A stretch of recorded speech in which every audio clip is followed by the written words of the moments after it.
भाइयों और बहनों, मुझसे पहले जो वक्तव्य दिए गए लगभग सभी बातें आपके सामने वक्ताओं ने प्रस्तुत की, सभी पक्ष आपके सामने रखे। मैं लगभग उन्हीं बातों को एक तरीके से दोहराऊंगा, पर अपनी भाषा में।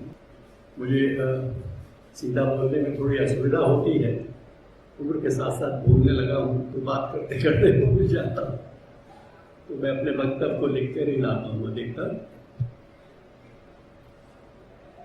बिहार के शिल्प पर चर्चा करते समय यह आवश्यक प्रतीत होता है कि हम उस विरासत सामयिक समूह का पुनरावलोकन करें जो सांस्कृतिक रूप से आपस में बना हुआ था। मैं कल्चरल इथॉस की बात कर रहा हूँ, जो बड़े भारी क्षेत्र में फैला हुआ था और बिहार प्रांत उसका एक महत्वपूर्ण अंग रहा है। कालांतर में अनेक विभाजनों के उपरांत वह विराट सांस्कृतिक समूह अब भारत की राजनीतिक सीमाओं में सीमित होकर रह गया है। वास्तव में भारत की कला को लेकर अनेक प्रश्न उठते रहे हैं, चाहे वे हमारी परंपरागत शैलियों की कलाएं हों या लोक कलाएं हों अथवा आधुनिक कलाएं हों। हम उन्हें पश्चिम के आयातित आईने में ही देखते रहे हैं। पश्चिम का प्रभाव हम पर इस हद तक रहा है कि हमने अपनी ही विशेषताओं को समझने में भूल की। इसका एक उदाहरण देना चाहूँगा कि बिहार संग्रहालय में स्थापित दीदारगंज यक्षिणी, जो वास्तव में अतुल्य कृति है। और मैं समझता हूँ कि मेरे हिसाब से मैंने विश्व के बहुत सारे संग्रहालय देखे और काफी भ्रमण किया है, ये शायद अद्भुत कृति है और इस जैसी कृति आपको विश्व में कहीं देखने को नहीं मिलेगी। पर पश्चिम का आईना हमारे ऊपर चढ़ा हुआ है और ये बड़ी दुखद स्थिति है कि हम इस अतुल्य कृति को कभी वीनस ऑफ इंडिया कहते हैं, कभी मोनालिसा ऑफ इंडिया कहते हैं। तो बहुत दुखद स्थिति है। मैं समझता हूँ कि इस तरीके के संबोधन उस कृति के लिए अपमानजनक है और हमें इसको तुरंत बंद कर देना चाहिए। मैं यहाँ लॉर्ड मकाले का उल्लेख करना चाहूँगा, जिन्होंने अब से लगभग 200 वर्ष पूर्व भारतवासियों को के बारे में एक वक्तव्य दिया था कि भारत के लोगों को अगर ये मनवा दिया जाए कि जो भी कुछ पश्चिमी है या यूरोपीय है वो उनकी अपनी चीज़ों से बेहतर है, तो उनके ऊपर शासन करना बहुत आसान हो जाएगा। एक तरीके से हम उनकी मानसिकता को बदल देंगे। और सच देखा जाए तो इसका प्रभाव भी हुआ। लॉर्ड मकाले को भारतवर्ष की शिक्षा नीति निर्धारित करने के लिए भेजा गया। मीना साहब ने भी कुछ इस तरीके का वर्णन किया अपने वक्तव्य में कि नेशनल इंस्टीट्यूट ऑफ डिजाइन, जो अपने देश की शीर्षस्थ डिजाइन संस्था है, वो state royal college of art की तर्ज पे चल रही है।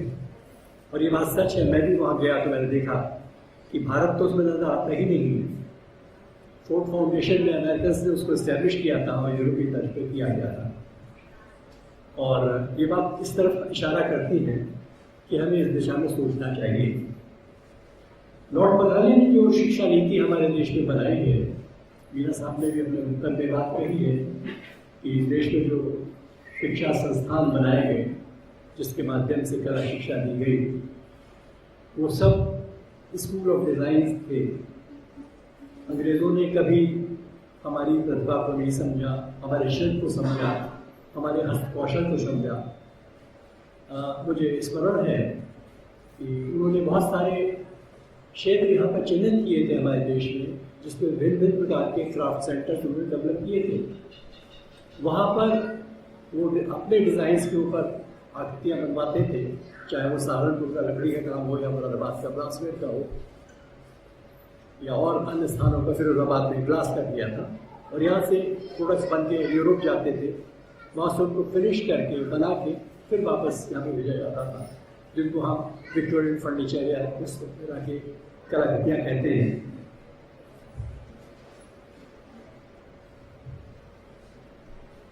उसका ये भी असर पड़ा कि जो हमारे परंपरागत शैली के शिल्प थे वो प्रभावित होने लगे,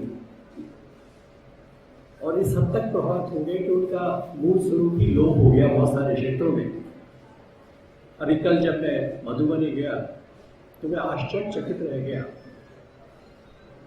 मैंने जितना भ्रमण किया मैंने 2 जगह पाई, एक नेपाल और दूसरा बिहार के कुछ एरिया जो मुझे लगे अछूते हैं। अभी इतने प्रभाव आए उसके बावजूद भी बचे हुए हैं। जो मौलिक स्वरूप बिहार के शिल्प का है, बिहार की लोक कलाओं का है, वो बचा हुआ है। मैं जानना चाहूँगा वो कौन सा कारण है, क्योंकि ब्रिटिश शासन तो यहाँ पर भी आया था, उसका एक प्रभाव था, पर ये कैसे बच गया। और ये वास्तव में एक बड़ी आश्चर्यजनक बात है और बड़ी प्रशंसनीय बात है कि यहाँ के लोगों ने इस तरीके से अपनी परंपराओं को जीवित रखा, जो आज भी हमें अपने मौलिक स्वरूप में देखने को मिलती है। ये बहुत अच्छी बात है। मैं माँ काली की बात जो कर रहा था तो मैंने देखा कि एक मोटे तौर से इस ब्रिटिश शासन काल में और मकाशी की नीति से भारतवासियों में हीनता की भावना पैदा हो गई। हम हर चीज़ को पश्चिम की दृष्टि से देखने लगे, अपनी चीज़ों को नकारते चले गए, और आज हमारे आधुनिक समाज में इतनी भ्रांतियाँ पैदा हो गई हैं कि हम अपनी पहचान खो गए हैं।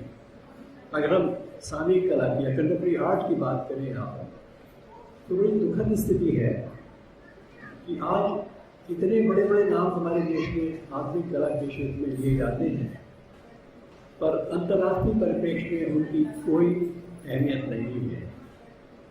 अब किसी भी वर्ल्ड एनसाइक्लोपीडिया को उठा के देख लीजिए या किसी भी आर्ट हिस्ट्री की किताब को उठा के देख लीजिए जो कंटेम्प्रेरी आर्ट को डील करती है, किसी भी कलाकार का उल्लेख नहीं है। जिसका भी आप नाम लेंगे, किसी का 20वीं सदी के किसी भी कलाकार का नहीं है। बल्कि बड़ा आश्चर्य है, मुगल पीरियड के बाद कोई रेफरेंस नहीं मिलता है। ये एक बहुत दुखद कारण है। उसका शायद महत्वपूर्ण कारण यही है कि हम अपनी संस्कृति से, अपनी ज़मीन से अलग हो गए और हमने यूरोपीय चीज़ों का अनुकरण करना शुरू कर दिया। और जब आज हमारी कला को अंतर्राष्ट्रीय परिप्रेक्ष्य में आंका जाता है तो कहीं ना कहीं हम एक बहुत घटिया नकल के रूप में प्रस्तुत होते हैं यूरोप की। थोड़ा सा हट के बात कर रहा हूँ क्योंकि यहाँ जो दर्शक हैं उनका शायद ये विषय नहीं है, पर मेरे कुछ कलाकार मित्र यहाँ बैठे हुए हैं, इसलिए थोड़ा सा मैं बात करूँगा। और मैं अपने लोक कलाकारों से क्षमा मांगूंगा इस बीच के लिए कि मैं थोड़ा सा बात से हट रहा हूँ, फिर मैं लौट के उन पर आऊँगा, उनकी बात करूँगा। मैंने स्वयं अपने स्तर पर जानने की कोशिश की कि ऐसा क्या हुआ कि हमारे आधुनिक कलाकार, 20वीं सदी के कलाकार, उनको कोई पहचान नहीं मिल पाया। 20वीं सदी की शुरुआत में एक प्रयास हुआ था भारतीय कला को रिवाइव करने का, और प्रमुख केंद्र उस समय बंगाल में कलकत्ता था और महाराष्ट्र में मुंबई था, जो प्रमुख केंद्र थे कला के उस समय में। बंगाल के लोगों ने ईस्ट की तरफ जाना पसंद किया शुरुआत करने के लिए, और जापान से 2 विशेषज्ञ बुलाए गए जिन्होंने बंगाल के प्रमुख कलाकारों को प्रशिक्षित किया अपनी वॉश पेंटिंग टेक्निक में, और वो उसको लेकर आगे बढ़े, जो बाद में बंगाल वॉश के रूप से अपनी प्रचलन में आए और भाई थे। महाराष्ट्र के कलाकारों ने फ्रेंच इम्प्रेशनिस्ट का अनुसरण करना शुरू किया, और ये जितने आपके प्रोग्रेसिव आर्टिस्ट ग्रुप के लोग थे उन्होंने अधिकतर फ्रांसीसी कलाकारों का अनुसरण, मूल रूप से पिकासो, ब्राक, मतीस वगैरह का अनुसरण करना शुरू किया। इससे हुआ क्या कि जो आज अंतर्राष्ट्रीय परिप्रेक्ष्य में आपकी पहचान बनती है वो आपकी कला की मौलिकता से बनती है। जब इन लोगों के काम को हम अंतर्राष्ट्रीय परिप्रेक्ष्य में देखते हैं तो कहीं ना कहीं कार्य कौशल तो नजर आता है पर मौलिकता नहीं नजर आती, और एक घटिया अनुकृति लगती है यूरोपीय कलाकारों की। और संभवतः यही कारण है कि जो उनको पहचान नहीं मिल पाए। पर एक सुखद और अच्छी स्थिति ये है कि आज का युवा कलाकार जागरूक है और अंतर्राष्ट्रीय स्तर पर पहचान बनाने में मैं बधाई दूंगा बिहार को कि ये शुरुआत बिहार से हुई और सबसे पहला कलाकार जिसने अंतर्राष्ट्रीय स्तर पर अपना पहचान बनाई वो बिहार की देन है, सुबोध गुप्ता। और मैं सोचता हूँ ये बहुत गर्व की बात है कि एक ऐसी पहचान बनाई है व्यक्ति ने बिहार की। मैं पिछले कुछ वर्षों से बिहार के आधुनिक कलाकारों के काम को देखता रहा हूँ, कुछ कलाकारों के संपर्क में भी आया हूँ।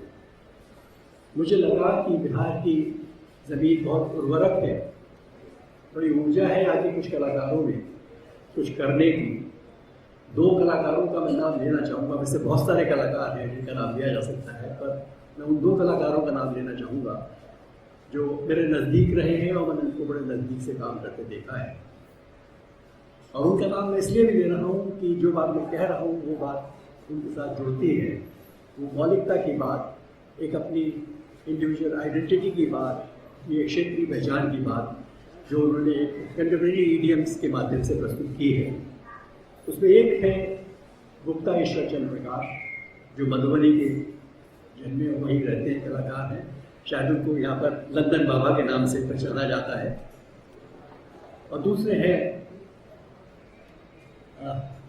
घोष, बताइए, रजत घोष। दूसरे रजत घोष हैं। ये दोनों इस तरीके से अपनी ज़मीन से जुड़े हुए हैं कि इनका माध्यम भी, इनकी ज़मीन मिट्टी है जिससे वो पैदा हुए, जिससे वो स्वयं बने हैं, उसी को उन्होंने अपना माध्यम बनाया और अद्भुत कार्य कर रहे हैं और बहुत से लोग काम कर रहे हैं। मैं यहाँ एक बात कहना चाहूँगा, ये बहुत दुखद स्थिति है कि ना प्रशासन और ना ही NGOs या प्राइवेट एजेंसीज का सही प्रचार और प्रसार इन लोगों का नहीं कर पा रहे हैं। आज एक बहुत बड़ी आवश्यकता है कि अपनी कला को दूर दराज पहुँचाने के लिए हमें बहुत अच्छे कला समीक्षकों की, कला लेखकों की, जिनमें एनालिटिकली काम को एनालाइज करने की क्षमता हो, जो सही तरीके से कला के मूल तत्वों का अध्ययन करके उस कला की कलाकृति की गहराइयों को आम जनता के लोगों के सामने प्रस्तुत कर सके। ऐसे लोगों की भी बहुत बड़ी कमी है। इस दिशा में कुछ प्रयास होने चाहिए ताकि हम अपने देश की कला को दूर दराज तक पहुँचा सकें। कुल मिला के बिहार में जो भी प्रयास किए जा रहे हैं, बिहार म्यूजियम का आना, उसके साथ बहुत सारी गतिविधियों का शुरू होना, अपने आप में एक ये अद्भुत चीज़ है। और मैं सोचता हूँ इस देश के अन्य प्रांतों को भी इससे कुछ दिशा लेनी चाहिए, सीख लेनी चाहिए और ऐसे प्रयास होने चाहिए। और मुझे विश्वास है कि बिहार एक दिन बहुत आगे जाएगा। अब मैं लोक कलाकारों के तरफ फिर वापस आता हूँ।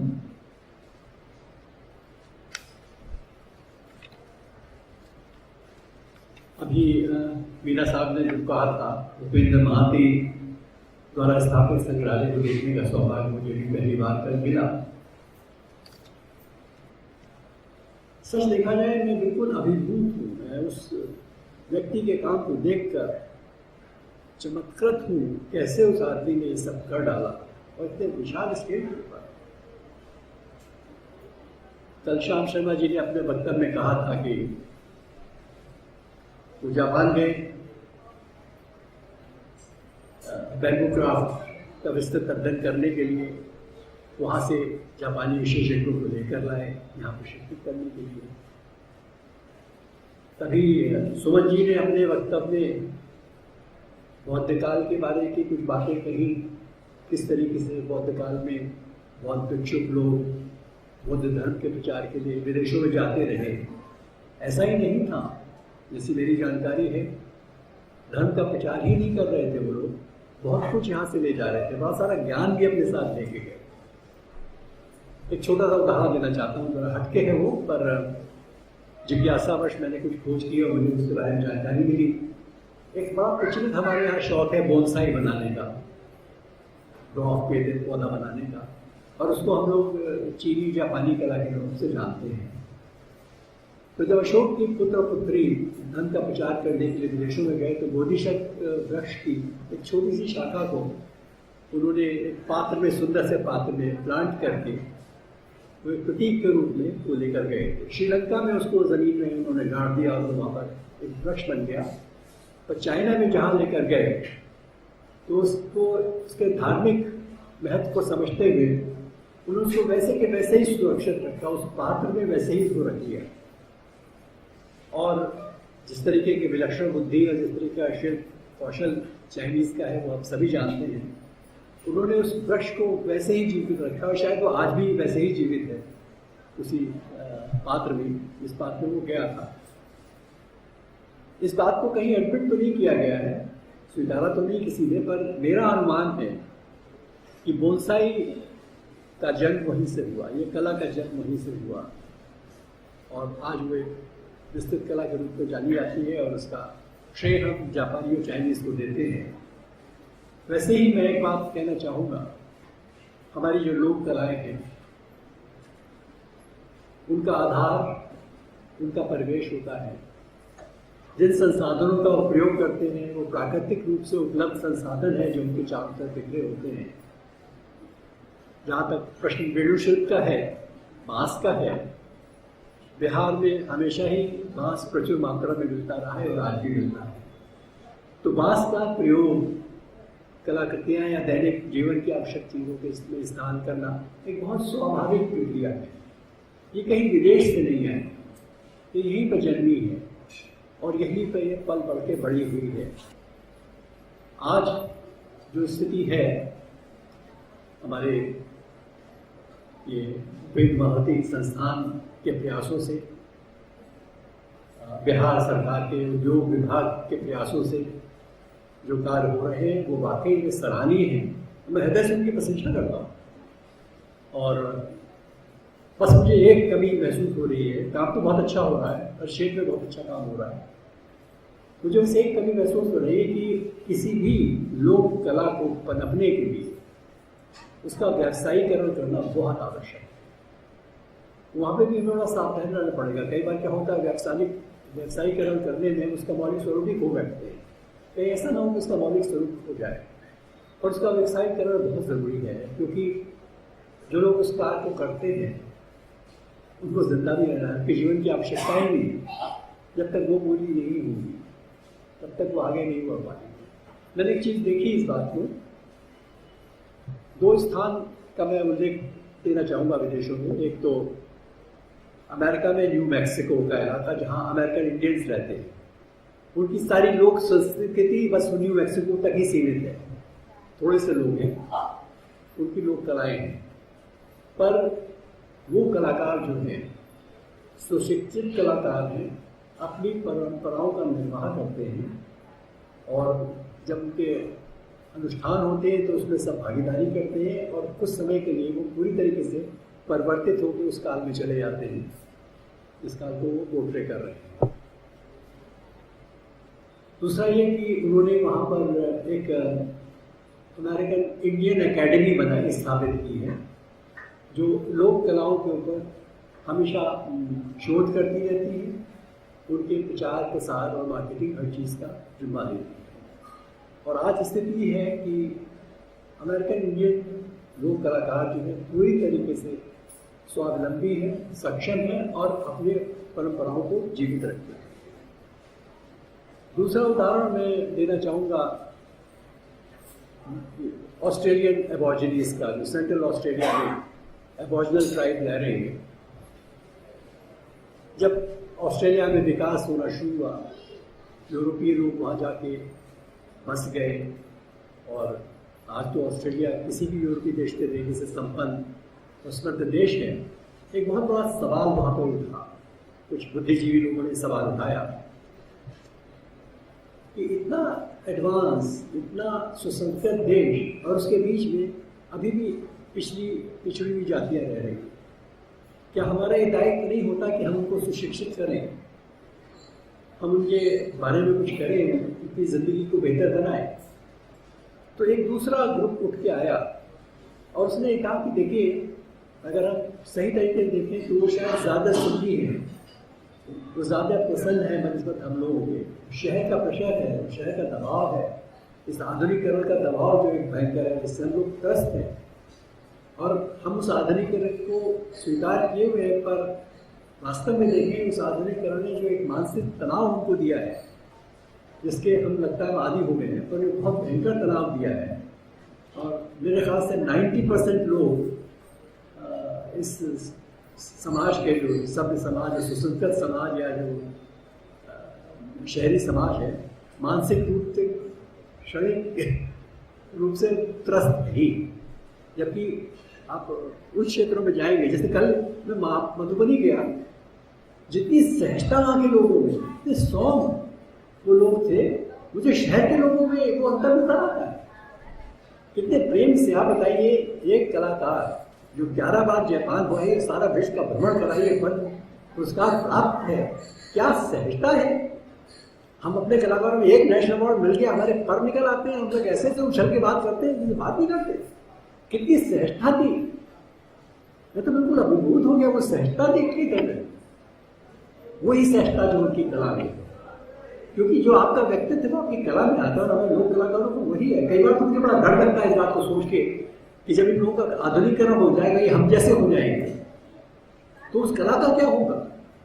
क्योंकि कला जो होती है, चाहे वो लोक कला हो या आधुनिक कला कोई भी हो, हमारा व्यक्तित्व ही, हमारा सोच है जो उसमें खुल के आता है। तो बहुत सारे सवाल हैं। खैर, बहरहाल मैं दूसरी बात मार्केटिंग की कहना चाहूँगा। विदेशों में मैंने कई ऐसे स्टोर देखे जो केवल हैंडीक्राफ्ट में ही डील करते हैं, पर वहाँ पर जो हैंडीक्राफ्ट इनके आते हैं वो कोरिया से थे, ताइवान से थे, चाइना से थे, जापान से थे, और बहुत सारे ईस्टर्न कंट्रीज से वहाँ पर थे, और भारत से नहीं था। ऐसा भी नहीं, भारत के कुछ एक्सक्लूसिव शोरूम्स थे कुछ विशेष शहरों में, पर वो बहुत एक्सक्लूसिव शोरूम थे और प्राइवेटली ऑर्गेनाइज शोरूम थे। मैं उनको देख रहा था, हालांकि मेरा क्षेत्र नहीं है मार्केटिंग का। मुझे लगता है कि आज हमारी लोक कला में किसी प्रकार की कोई कमी नहीं है। अभी जैसे मीना साहब ने अपने किसी रिलेशन का एक कार दिखाया था, एक गले की नेकलेस दिखाई थी जो बैम्बू से बनाई थी। आज के उपभोक्ता की आवश्यकता को ध्यान में रख के वो एक परिवर्तन हुआ है, और मैं समझता हूँ वो एक बहुत बढ़िया उदाहरण मीना साहब ने दिया है, जो हमारे लोक कलाओं का समझना है कि एक तरफ वो अपनी लोक कलाओं को संरक्षित रखें, और एक तरफ वो बाजार की आवश्यकता को ध्यान में रखते हुए कुछ विकल्प निकालें। जो विकल्प मीना साहब के इलेक्शन में उन्होंने दर्शाया है, बहुत सुंदर उदाहरण था।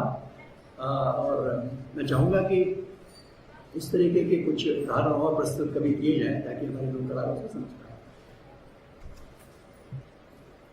यहाँ मैं विशेष रूप से एक बात कहना चाहूँगा कि अगर हम अंतर्राष्ट्रीय मार्केट में प्रवेश करना चाहते हैं, तो अंतर्राष्ट्रीय मार्केट की दो मुख्य आवश्यकताएं हैं। एक तो गुणवत्ता, क्वालिटी कंट्रोल, और दूसरा टाइम फ्रेम में सप्लाई, ये बहुत ज़रूरी चीज़ है। और तीसरा क्वांटम, वो बहुत लार्ज क्वांटिटी में सप्लाई चाहते हैं, तो कहीं ना कहीं हमें प्रोडक्शन को ऑर्गेनाइज करना पड़ेगा ताकि हम उनकी रिक्वायरमेंट को मीट कर सकें, और एक मार्केटिंग स्ट्रेटजी बना के उनको करें, सपोर्ट करें। तो मुझे विश्वास है कि एक बहुत बड़ा इंटरनेशनल मार्केट हमारे लोक कलाकारों को मिल सकता है। और मैं अनुरोध करूँगा इस विभाग से, उद्योग विभाग से, कि कभी वो मार्केटिंग स्ट्रेटजी को लेकर कुछ विचार गोष्ठी करें, तो विचार करें कि क्या कौन से विकल्प हो सकते हैं, कौन से तरीके हो सकते हैं कि हमारे लोक कलाकारों की चीज़ों की बाजार में खपत उसके मौलिक स्वरूप में भी हो और आज की आवश्यकताओं में भी हो सके। मैं अभिभूत हूँ अपने इस अनुभव से, मुझे बिहार आके मिला, आप सब लोगों से मिल के बहुत मिला, और मैं सबके लिए आपको धन्यवाद देता हूँ।